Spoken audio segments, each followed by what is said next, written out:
Automatic transmissions. The things in your car that shift gears while you just sit there pretending you know what's happening. Invented almost a century ago, they were supposed to make driving easier. But somehow, we're still debating which one's the smoothest, which one's the most efficient, and which one makes your car feel like it hates you. Today, we're ranking them all. The classics, the weird ones, and the ones that make you question if engineers were having a laugh when they designed them. Along the way, you'll learn where each transmission is used, what cars they're in, and even a few fun facts that'll make you sound like a car nerd at parties. So buckle up, because by the end of this video, you'll know which automatic is actually worth your attention, and which ones are just overcomplicated excuses for shifting gears. Now let's start with a little history lesson. It all began in 1921 with Alfred Horner Monroe, who invented the first automatic transmission. It was steam-powered. Yes, steam, because nothing says cutting edge like a boiler under your hood.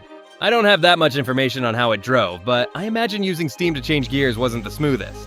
Fast forward to 1940, and General Motors released the Hydromatic. There's no clutch pedal to push, and the usual gear shifter is replaced by this simple direction selector. Just set the selector at drive, then step on the accelerator, and you're off. All shifting is automatic. Oldsmobile's Hydromatic is simplicity itself. The first mass-produced automatic transmission. Suddenly, people could drive without constantly clutching a pedal, and traffic jams were just slightly less miserable.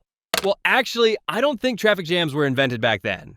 Over the next few decades, automatic transmissions evolved, becoming smoother, more reliable, and eventually branching into all sorts of weird types that we'll cover today. First up, the Torque Converter Automatic, the classic, the smooth operator. This is your grandma's transmission. It's in your dad's old sedan, and basically in anything that looks like this. It uses a fluid coupling with some magic bladed disc to transfer power from the engine to the wheels. Smooth, reliable, easy to maintain. And yes, it can feel a bit lazy sometimes, but hey, at least it won't leave you stranded on the side of the road. I did say at the start of the video that I will be ranking them, so here we go. Even though it wasn't known for its performance in the past. Because of personal experiences I had with the 9G Tronic from Mercedes and the ZF 8HP from BMW, I'm going to rank the classic automatic in the A tier. Now for the next transmission, we're going chronologically by the way, so let's look at the CVT. DAF. A Dutch automaker first used it in a small city sedan. The car was simply called the 600 because of its 590cc engine. Yeah, that makes sense.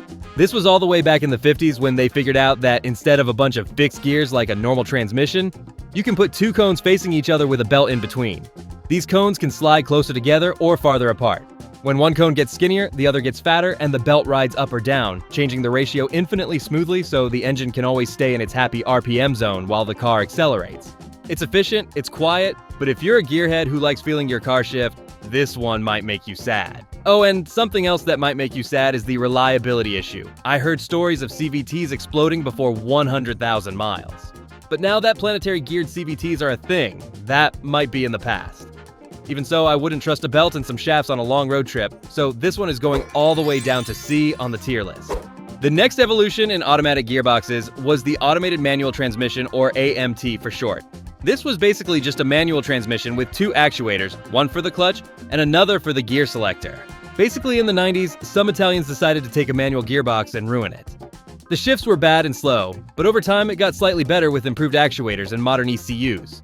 I still think it's pretty bad, but some drivers say you just get used to it and adapt your driving style in a way that you predict the shifts and make it work somehow. As a side note that I know some of you will say, yes, it is used on a lot of trucks these days, and yes, it is pretty good in that application, but I don't drive a truck, so this one is going straight to the bottom of the tier list. Taking inspiration from the AMT, Volkswagen developed the next transmission on the list. Back in the 1980s, when real rallies were still a thing, Porsche engineers built the first prototype of the dual-clutch transmission and slapped it on the legendary Audi Quattro rally car.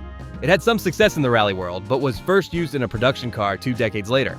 As the name says, it uses two clutches, one for even and another for odd gears. And because the electronics predict which gear is needed next, the shifts are incredibly fast. This works great 90% of the time, especially when driving on track. But in normal city driving, mostly in heavy traffic, it has a hard time predicting what's happening and it will feel a bit clunky. Maybe you're accelerating towards a light that turns red and you want to downshift while slowing down. The car still thinks you want to go faster and has the next gear ready for an upshift, while you actually want to go down in gears. But still, being used now in many cars like BMWs, Audis, and even Kias and Hyundais, The technology is improving, and modern DCTs don't feel that awkward anymore. Another downside is the strict maintenance schedule you have to follow in order to keep them working well. But even so, I will still throw it all the way to the top of the tier list because I like it.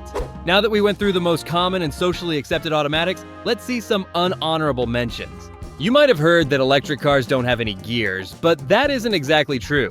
They do have, in fact, one gear. Because electric motors spin at higher RPMs than internal combustion engines, that speed has to be reduced and turned into torque. For example, the Tesla Model 3 has a fixed gear ratio of 9:1. That means the electric motor has to rotate 9 times for the wheels to rotate once. In a gas-powered car, the ratio of the sixth gear is around 2:1. I'm gonna put this one right next to the tier list because I don't know if I should consider it a transmission. I should also mention the sequential manual. I know it has manual in the name, so why is it in a video about automatic transmissions? Well, there are variants that have air-powered actuators that shift for you. It can shift by itself like an automatic, or you can use paddle shifters. But you still have to use the clutch when moving from a standstill. If I hypothetically were to rank this one, it would go straight to the S tier, because the performance, the sound, and the overall cool factor around it. So what do you think about this list?